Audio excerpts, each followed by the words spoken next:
Audio Jungle.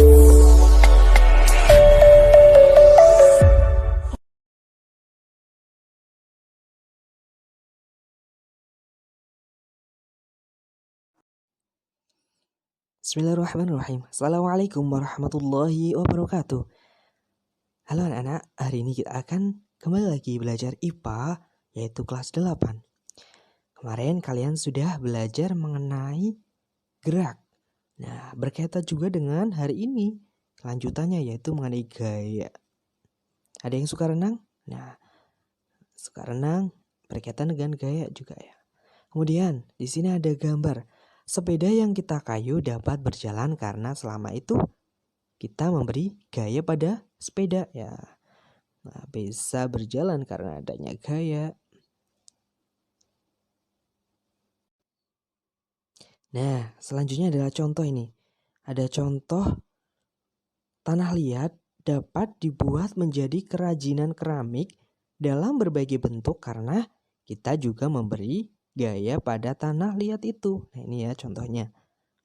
Kemudian, apakah gaya itu? Dan bagaimana pengaruhnya gaya terhadap benda?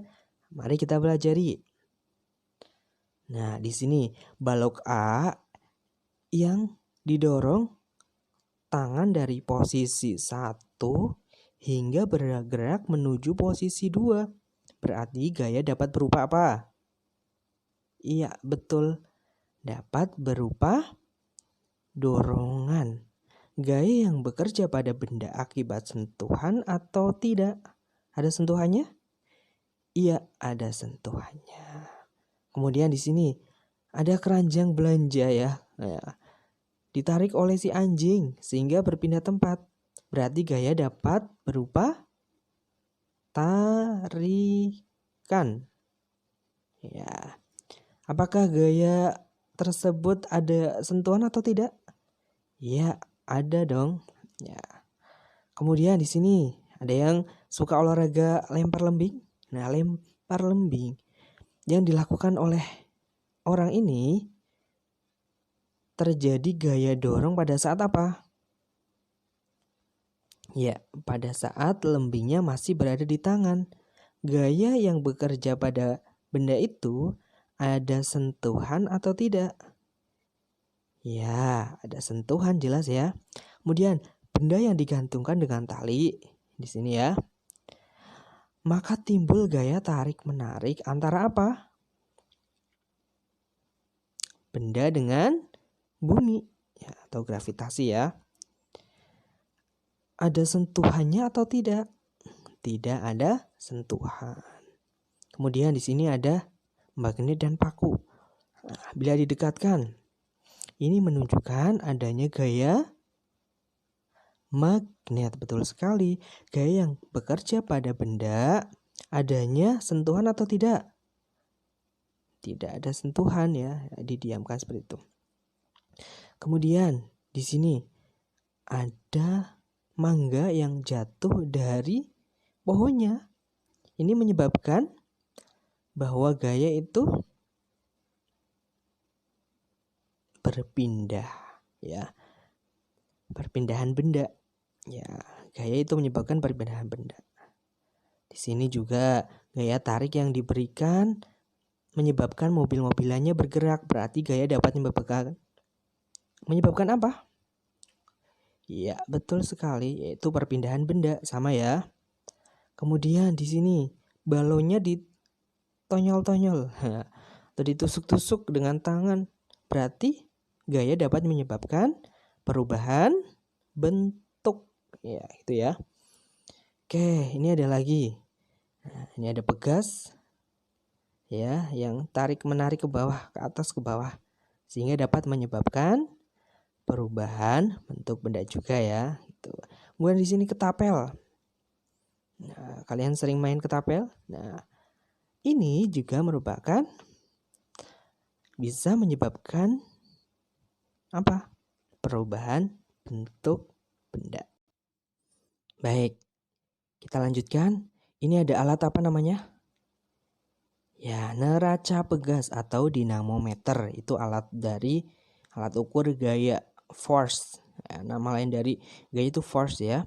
Kemudian satuan internasionalnya dari gaya adalah Newton. Singkatannya N besar. 1 Newton sama dengan 1 kilogram meter per sekon kuadrat. Satuan yang lain ya, ada Dino sama dengan 1 gram meter per sekon kuadrat sama dengan 10 pangkat negatif 5 Newton.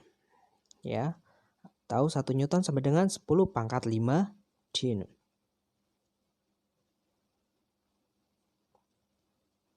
Nah, gaya dapat digambarkan dengan menggunakan diagram vektor berupa anak panah. Masih ingat ya tadi pas saat bab gerak itu udah dijelaskan bahwa vektor itu memiliki nilai dan arah. Ingat ya, vektor ini memiliki nilai dan arah. Nah, contohnya ini ada anak panah. Ini misalnya ada memberikan gaya F sebesar 3 Newton ke kanan. Ya, kemudian 6 Newton ke kanan. Tuh. Nah, itu bentuk panahnya kelihatan ya. 5 Newton ke kanan, ya itu kan kelihatan dari bentuk panahnya, arah panahnya. Kemudian arah panahnya ke kiri, berarti di sini adalah 20 Newton ke kiri. Ada lagi 30 Newton ke kiri. Kita lanjutkan. Nah, sudah tahu ya. Di sini penjumlahan gaya-gaya segaris. Ini kan semuanya ke kanan ya. 10 Newton ke kanan, kemudian 30 Newton ke kanan. Berapa resultan? Nah, resultan itu total ya. Sini berarti F1-nya 10 Newton, F2-nya 30 Newton ke kanan, sama-sama ke kanan. Berapakah resultannya? Ya udah tinggal F1 ditambah F2, 10 tambah 30 yaitu 40 Newton. Ingat bahwa di sini gaya adalah besaran, gaya itu besaran vektor, jadi harus ada arahnya, yaitu arahnya di sini ke kanan. Tuh, di sini ada lagi. Ini yang berlawanan arah. Nah, di sini ada 30 dan 20. Kalau yang 30 ke kiri, 20-nya ke kanan. Berapa resultannya? Ya, resultannya adalah F1 dikurangi F2, 30 dikurangi 20, yaitu 10 meter. Ingat, 10 Newton ke kiri, ya, besaran vektor. Nah, di sini ada lagi. Nih. Ini juga ya. Nah, ini bagian tengah-tengahnya. Ini ke kiri, ini kanan. Nah, sehingga 50 ditambah 10 dikurangi 10 dikurangi 30 Newton. Nah, totalnya adalah 30 Newton. Ke arah mana? Ke kanan. Ya. Tuh. Kita lanjutkan. Di sini ada gaya gesekan. Wah, si Doraemon sedang berlari menggunakan sepatu roda. Nah, arahnya bendanya ke depan. Kemudian arah gaya geseknya dia ke belakang. Nah, itulah gaya gesek ya, berlawanan. Gaya gesek adalah suatu gaya yang terjadi akibat dua permukaan benda yang bersinggungan. Arahnya yaitu berlawanan. Ya. Besarnya gaya gesek dipengaruhi oleh licin atau kasarnya dua permukaan tersebut ya. Kalau licin gimana? Wah, bahaya ya.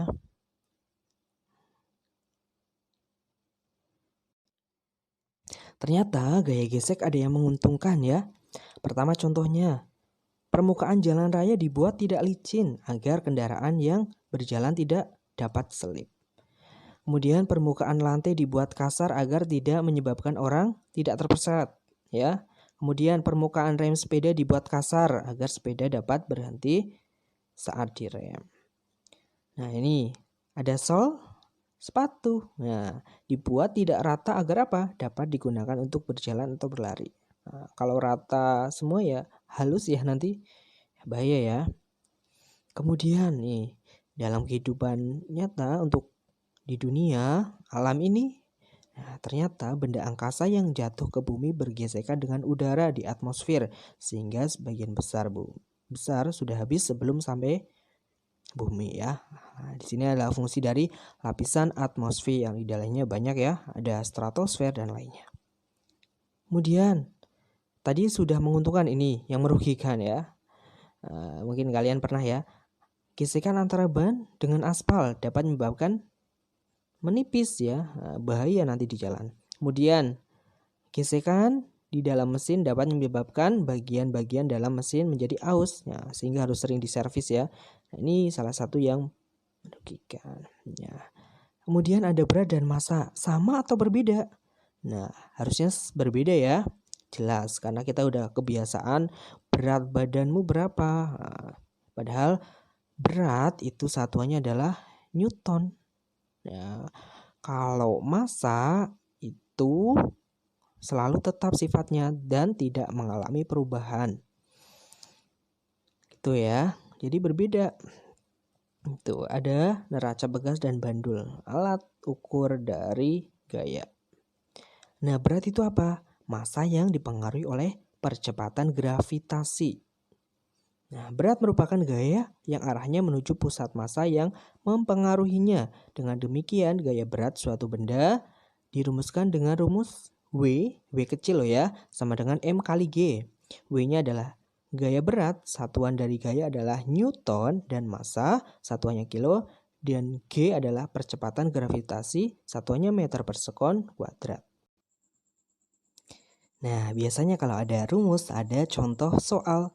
Di sini, massa benda sebesar 2 kilo berada pada tempat dengan percepatan gravitasi 9,8 meter per sekon kuadrat. Berapa beratnya? Nah, jangan lupa harus curiga 2,2 kilo itu massa. Lambangnya M, satuannya kilogram, udah betul. Kemudian gravitasi lambangnya G ya. 9,8 meter per sekon kuadrat. Yang ditanya adalah berat. Nah, W rumusnya adalah M kali G, 2 kali 9,8 sama dengan 19,6 Newton. Ingat ya, satuannya jangan lupa. Kemudian, sebuah benda massanya 100 kg itu di bumi ya. Nah, percepatan gravitasinya di bumi adalah 10 meter per sekon kuadrat. Kemudian dibawa ke planet. Nah, di sana gravitasinya berapa? 8 meter per sekon kuadrat, lebih kecil ya.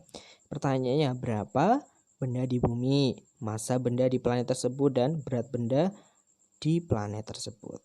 Nah, ingat bahwa pertama di sini ada massa, kemudian G dan G juga. WB atau berat dari si benda, rumusnya M kali G dari gravitasi si bumi tersebut. Nah, bumi berapa? Kan 10 gravitasinya, 100 kali 10 sama dengan 1000 Newton beratnya ya. Kemudian massa benda di planet, ingat-ingat ya, bahwa massa dimanapun itu selalu sama, sehingga massa di planet dan massa di bumi itu sama, yaitu 100 kg. Kemudian yang C, berat benda di planet. Nah, ini W ya. W di planet yaitu M kali G. G dari planet berapa? G dari planet adalah 8. 8 kali 100, 800 Newton. Nih, yang terakhir ada namanya hukum Newton. Hukum 1 Newton berbunyi bahwa tentang sifat benda yang cenderung mempertahankan kedudukannya atau biasa disebut dengan kelembaman. Di sini contohnya ya, ada mobil. Nah, di situ ya, ditarik dia akan jatuh tapi tetap mempertahankan. Atau contoh lain, hukum 1 Newton, saat kalian menarik benda ya di atas kertas tipis. Nah, kalian tarik secepat mungkin, maka benda akan tetap mempertahankan. Di sini hukum 2 Newton, jika resultan gaya yang bekerja pada sebuah benda akan dihasilkan suatu percepatan dan arah yang sama dengan resultan gaya. Biasanya dengan rumus F sama dengan M kali A. Di sini ya, contohnya ada roket yang ke atas, yaitu terkait dengan gravitasi. Kemudian ini ada hukum 3 Newton. Jika benda pertama mengerjakan gaya pada benda kedua akan mengerjakan gaya pada benda pertama dengan nilai atau besar yang sama tetapi arahnya berlawanan. F1 sama dengan negatif F2 atau aksi sama dengan negatif reaksi ya. Ini contohnya, kalau kalian mengayuh sepeda maka akan berjalan. Kalau di sini contohnya naik sepeda maka naik kuda akan berjalan. Nih, contoh soal pada hukum 2 Newton. Yang rumusnya apa? F sama dengan M kali A. Dan di sini ada F tadi ya. F1-nya 15, F2-nya 45. Caranya gimana? F rumusnya atau resultannya 45 dikurangi 15 berapa? 30 Newton. 5 kilo itu apa? M atau massa 5 kilo. Yang ditanya adalah A. A itu apa? Percepatan. Rumus dari F sama dengan M kali A. Maka mencari A, F per M. F-nya 30, M-nya 5. Maka ketemu percepatan berapa? 6 meter per sekon kuadrat. Itu tadi ya, mengenai gaya pada benda. Baik, coba untuk review silakan ditulis di komentar ya. Di bawah ini di komentar. Yang pertama, apa itu gaya gesek? Ya. Pengertian gaya gesek itu apa? Kemudian yang kedua, cari contoh 1 ya. Hukum 1 Newton dan 1 contoh kegiatan hukum 3 Newton. Itu tadi ya, mengenai gaya pada benda. Terima kasih. Besok kita lanjutkan lagi. Tetap semangat, semoga bermanfaat. Assalamualaikum warahmatullahi wabarakatuh.